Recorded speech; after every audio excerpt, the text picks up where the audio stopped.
Welcome to First Reading, the Old Testament lectionary podcast for preachers, teachers, and curious readers of the Hebrew Bible. I'm Rosy, Assistant Professor of Hebrew Bible at Wake Forest University. And I'm Paul Essin, a PhD student in Old Testament Hebrew Bible at Yale University. Our co-hosts Rachel Wren and Tim McNich, as you can see, they are off this week. So, Rosie, you are going to be the driver today for Sunday, November 13th, 2024. And it looks like you have got a cut-up job from the RCL today, which is we have passages from 1 Samuel 1, 4 through 20. And then we jump to chapter 2 of 1 Samuel 1 to 10. I'm wondering, Rosie, what have you got for us here today? Yeah, that's right, Paul. We do have a bit of a cut-up job. We've gotten used to that from the RCL, right? A bit of this and a bit of that. We're at the start of 1 Samuel, but I'm not mad about this cut-up job. And that's because the RCL has managed to do a really nice job of highlighting the story of Hannah, mother to the prophet, priest, judge, and erstwhile kingmaker Samuel. And the prophet Samuel usually gets the limelight in passages from these books named after him, for Samuel and 2 Samuel. But here we get to take a close-up on one woman's struggles, and her struggles particularly with infertility and childlessness and jealousy, a familiar theme throughout the Bible and the kind of female characters that we encounter.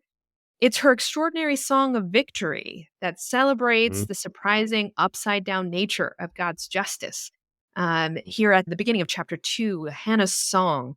And in it, she sings about how God favors the poor and the weak and the hungry. And that song becomes the pattern for the Song of Mary in Luke's Gospel, chapter 1, and a song that echoes those of other singing biblical women, like Miriam and like Deborah, all of whom celebrate God's justice in their songs of victory. It sounds like you're hitting at some good stuff here, some good, juicy preaching stuff here. But before we get there, can you fill us in? A little bit of a background would be helpful. Like what are some of the historical or literary circumstances within which we read 1 Samuel?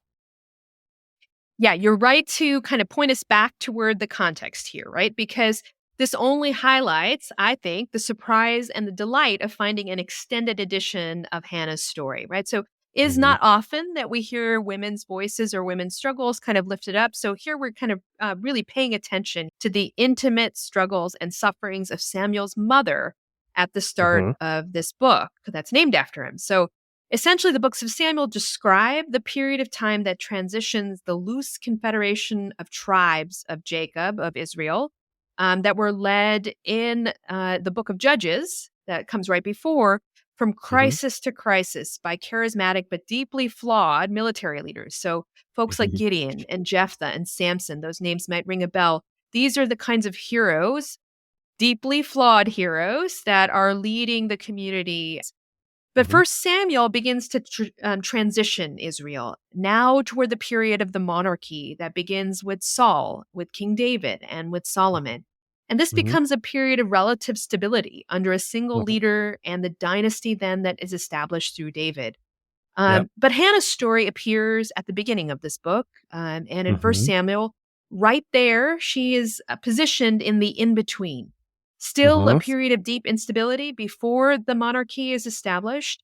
I'm still kind of into the period of Judges. Her son Samuel will be the last of the judges. And despite the people being in the promised land, the people are scattered and divided. The image here is that the tribes are fractured by distrust. We'll continue to see that in the stories of the monarchy. The fact that we focus on this woman, the second wife of an Ephraimite man, a northern tribe, a woman who is deeply loved by her spouse, but suffers.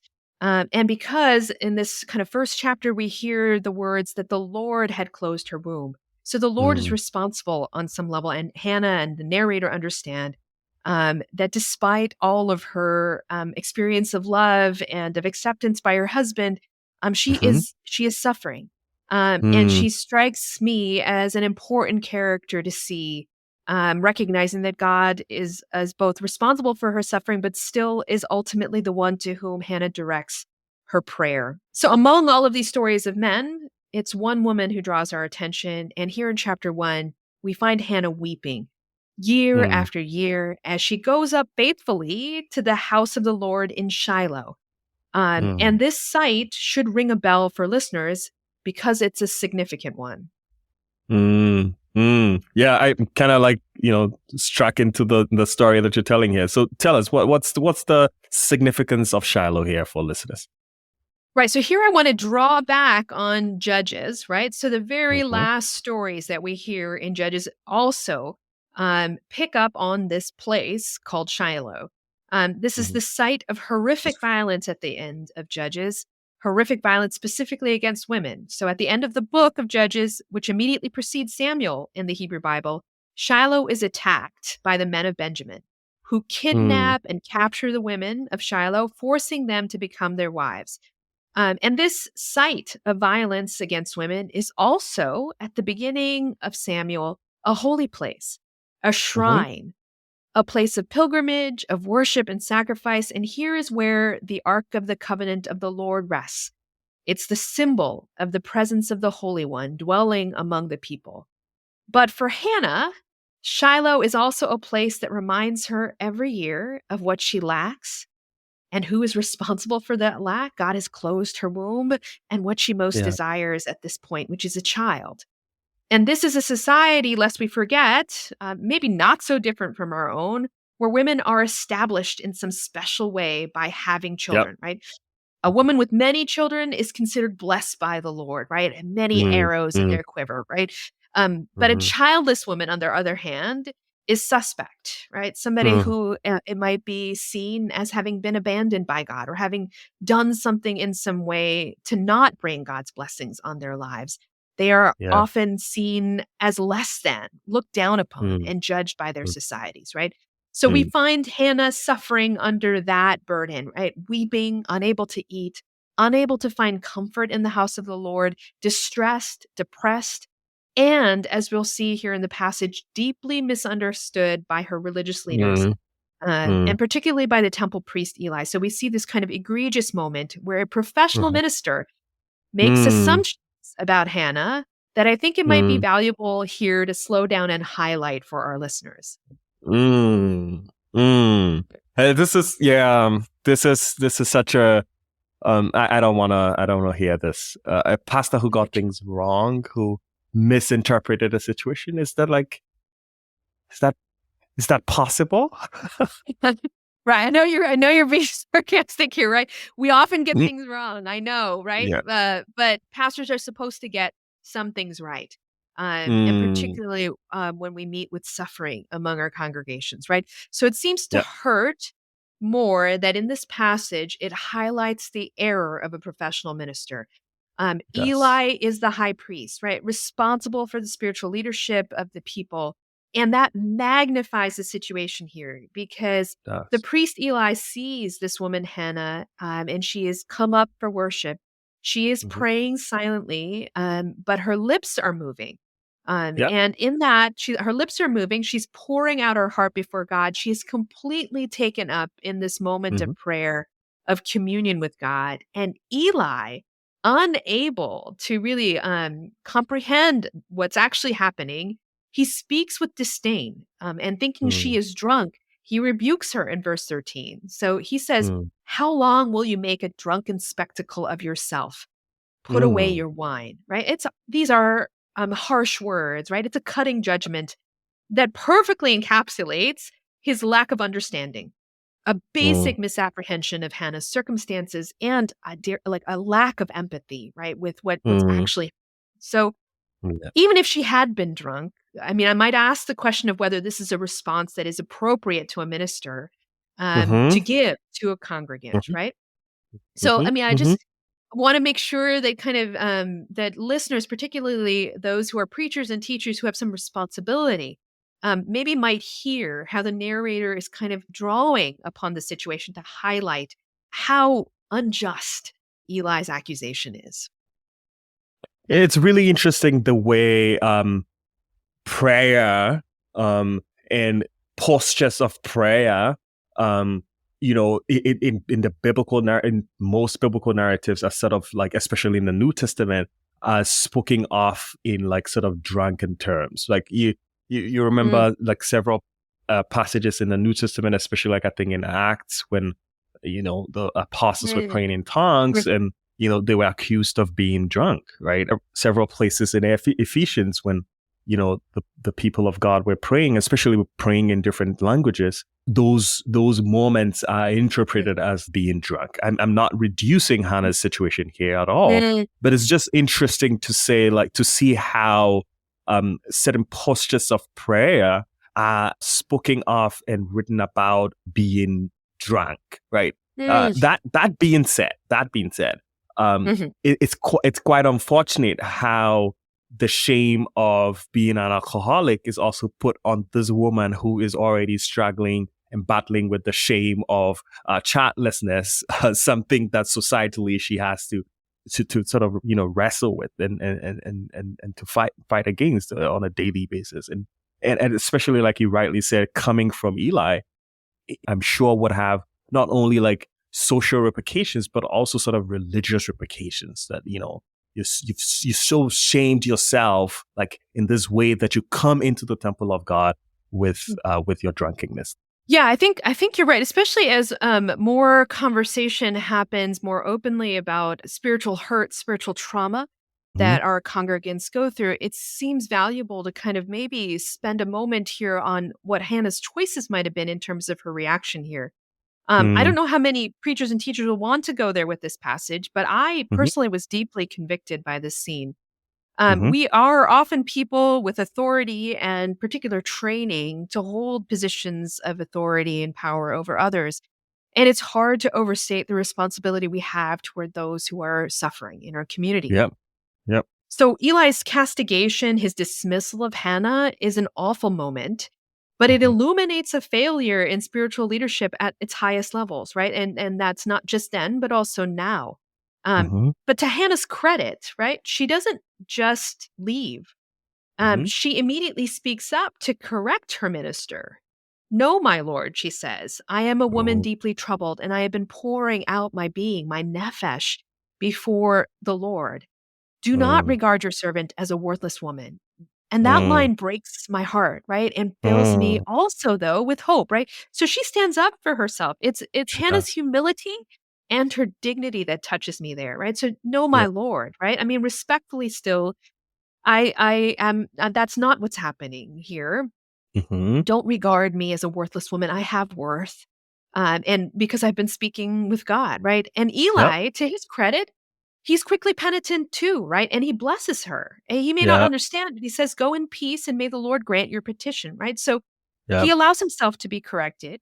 He doesn't probe deeply after that, right? He doesn't probe further. I might question that, but Hannah says, "Let your servant find favor in your sight," and she goes away. And the passage says she's no longer sad. Her face is lifted up, so she's received something from this Yeah. flawed minister. And I find that a really kind of redemptive turn in this passage that could have gone in various ways. We know that in our own congregations, maybe even in our own classrooms, they don't end always so well. People leave 100%. maybe the relationship, right? Mm-hmm. Mm-hmm. The power of dialogue, right? The beauty of conversation. And I hear you, you hear me, and then we reconcile and move on, right? That sounds like you have a lot more to say. What do you make of this exchange? Yeah, I mean, I kind of want to I want to kind of pause here, right, and think about what the value of seeing this exchange because it's such a powerful example of grace, in a kind of a real situation where there's been a real misunderstanding, and it gives me a possibility of how we can forgive each other and even redeem, like, kind of continue a relationship after making a terrible mistake, right? Mm. So to me, this is a hopeful exchange and one which pastors and teachers might dwell upon. Eli and Hannah each part with peace, despite what could have led to a permanent break. Yep. Hannah doesn't leave, and Eli doesn't dig in to be, his position or his authority. Yep. These are two people who could have stood on their pride, and instead they listen to one another. Eli gives peace even after making a terrible error, and Mm-hmm. perhaps even then, that says something to me. If I can admit when I have been too hasty in judgment, say, of a student as an assistant professor, I could remember Eli's example and receive this kind of grace and forgiveness, Yeah. a second chance to build a relationship. Now, we don't always get this lucky, but it gives me just a moment there to pause before I decide that a student is one way or another, I might just take a moment to ask or a moment to observe. And if Eli had done that, maybe that kind of moment of misjudgment, he wouldn't have had to go that far. Mm, And I think the kind of reconciliation that happens here speaks a lot about what happens in the next few verses after us, because I think, if I remember correctly, correct me, Rosie, that Hannah gives this young son after he had the son to Eli to raise, right? And this minister who got the whole situation wrong, how could he be trusted with the whole parenting responsibility? You see what I mean? Right. Right. I find that amazing too, Paul. I mean, I'm not sure I would have been able to do the same. I don't know what you think about that, but like Hannah promises her son, this one that she's been waiting to, Samuel, she promises him to God, but Mm-hmm. that means that she will wean him and leave him with Eli Yeah. to be raised under his instruction and care to be a Mm-hmm. Nazarite and a priest. She's going to dedicate her son to God's service, but until then, she keeps him with her and does not go up to Shiloh again. The next time when she appears, it is after Samuel's been weaned, and she brings her young son. I mean, probably only about 3 years old, 3, 4 years Yeah. old, maybe, Yeah. to Eli the priest. Mm-hmm. That is a real moment of vulnerability and risk, right? She's going to leave this son to Eli. And when she brings him, she says that she is the woman who has been praying the years ago, and it was her prayer that was answered, right? So that passage ends surprisingly with both worshiping together at Shiloh. So I mean, Yeah. profound trust in God's leadership, despite failure. So I don't know.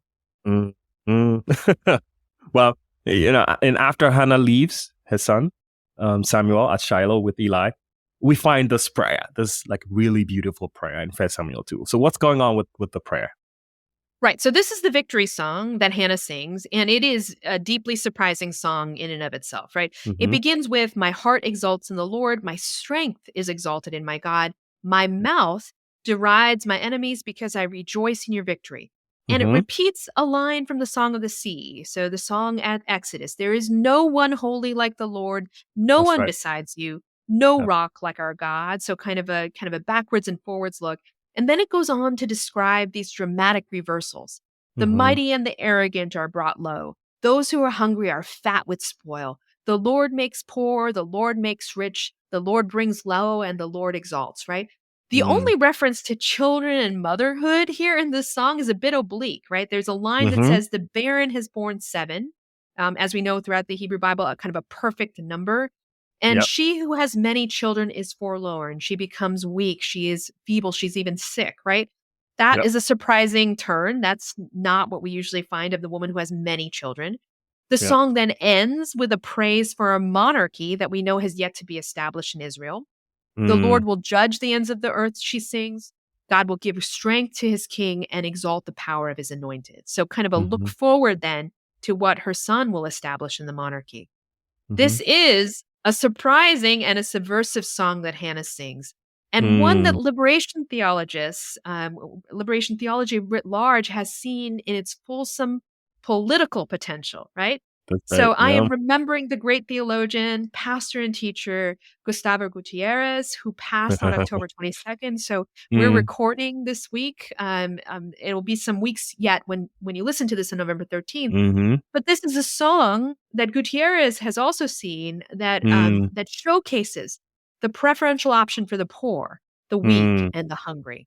I remember the song, the prayer, "Give us this day our daily bread," right? That is Which is also a very pivotal passage in among liberation theologians, which is like a an advocacy for the poor and to make food available for those who need it. And I think that Hannah's song here sort of resonates some of that language, and I'm glad that you bring this up. So how might you help preachers with their task here for this week? Let's start with some pitfalls. So, one major pitfall is one that we have talked about before, and that is kind of creating the happy ending out of Hannah's successful birth, and Hmm. put quotes around successful, right? I want to warn preachers away from smoothing over the radical nature of these texts, right? Yeah. They give voice to the pain of women, right? And that is kind of an extraordinary thing to really hear Hannah's suffering. And I'm a little daring to say Mhm. that in this fraught political moment in our country, right?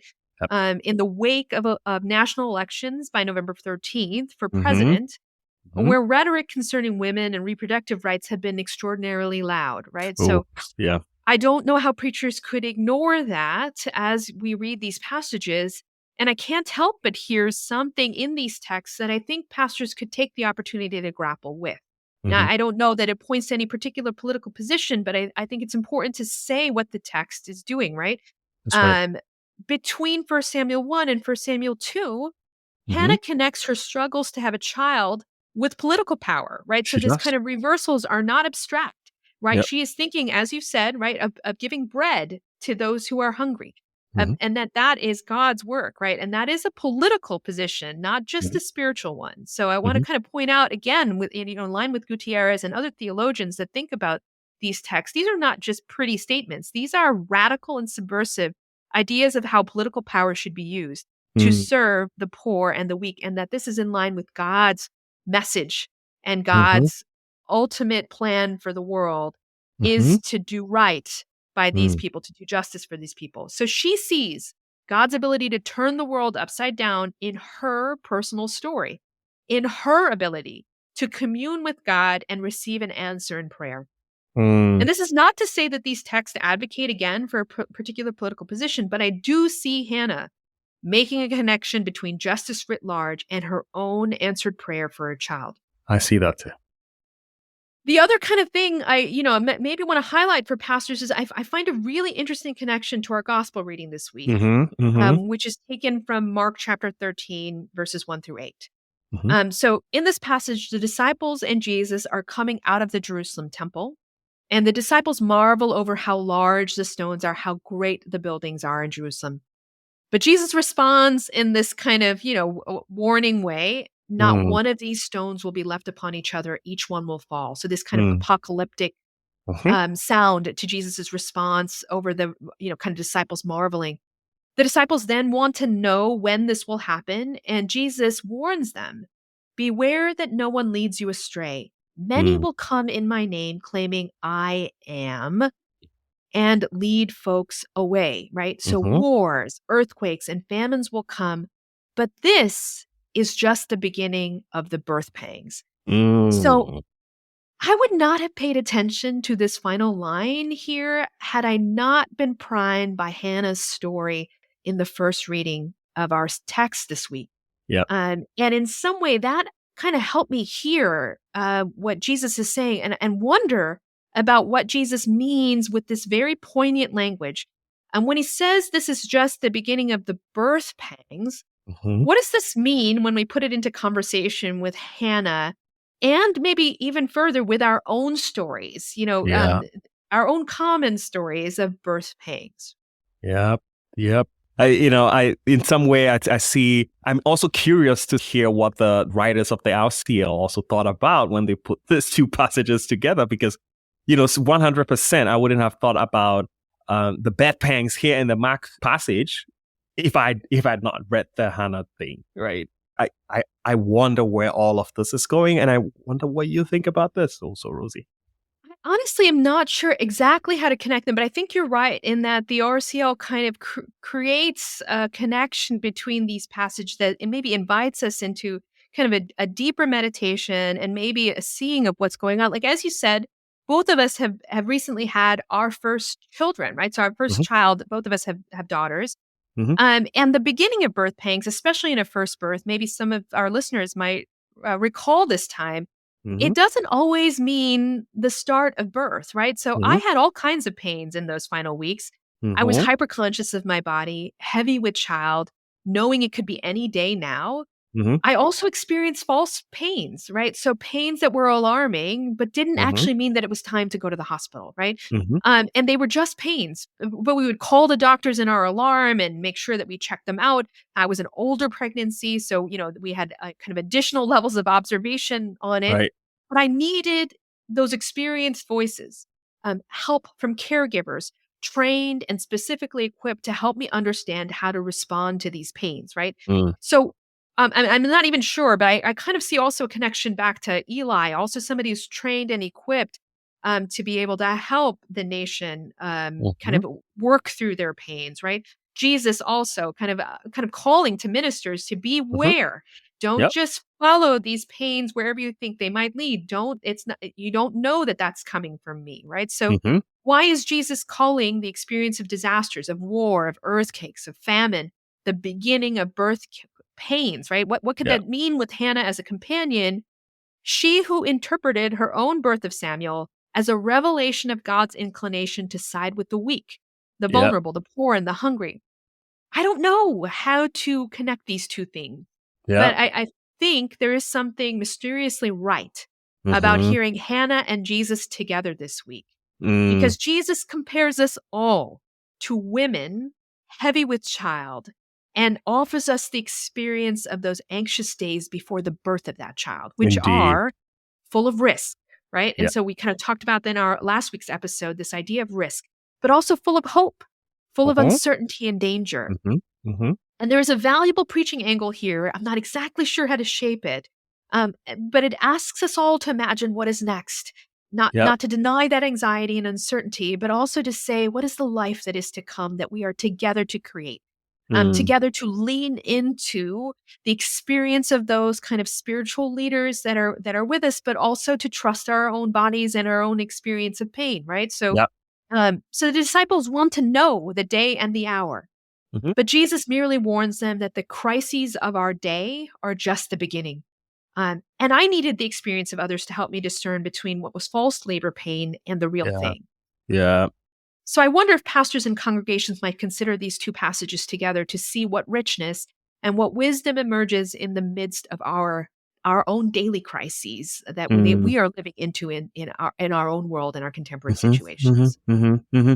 I see that, and I see the way you're offering preachers a lot of good things to think about. So preachers, you do have a lot of good things, but you also have some homework to do. So so take this as a homework moment, and reflect on all these really beautiful things, and let's see where you can go. But I see a lot of fruitful discussion here, really powerful moments here.